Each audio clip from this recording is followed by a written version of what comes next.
Blaise vit au début de l'Antiquité chrétienne, dans une période où la foi est encore fragile, souvent menacée, mais déjà profondément vivante. Il exerce la médecine, un art précieux dans un monde marqué par la maladie et l'incertitude.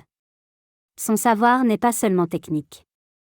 Il soigne avec compassion, écoute avec patience et voit dans chaque personne un être digne d'attention. Peu à peu, Blaise est reconnu pour sa sagesse et sa foi. La communauté chrétienne de Sébaste le choisit comme évêque. Cette responsabilité n'est pas honorifique. Elle l'expose. Être évêque à cette époque signifie guider un peuple dans la discrétion, souvent dans la crainte, toujours dans l'espérance. Lorsque les persécutions s'intensifient, Blaise se retire dans la solitude. Il trouve refuge dans la montagne, vivant dans la prière et le silence. Là, il continue d'exercer la charité, accueillant ceux qui viennent chercher conseil ou réconfort. Sa retraite n'est pas une fuite, mais une fidélité vécue autrement. La tradition rapporte un épisode marquant. Une mère vient à Blaise avec son enfant menacé d'étouffement. Par sa prière confiante, l'enfant est sauvé. Ce geste simple devient le signe d'une foi qui protège la vie dans sa fragilité. Blaise n'agit pas comme un thaumaturge, mais comme un serviteur qui remet tout entre les mains de Dieu.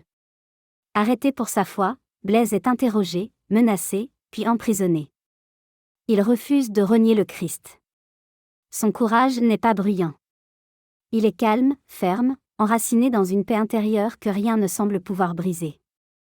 Même face à la souffrance, il demeure attentif aux autres, consolant ceux qui partagent sa captivité. Blaise meurt martyr vers l'année 316.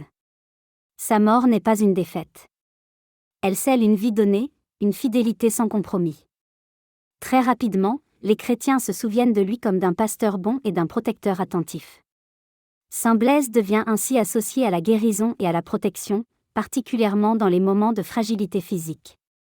Mais au-delà des gestes symboliques, son témoignage rappelle que la foi authentique unit le soin du corps et celui de l'âme.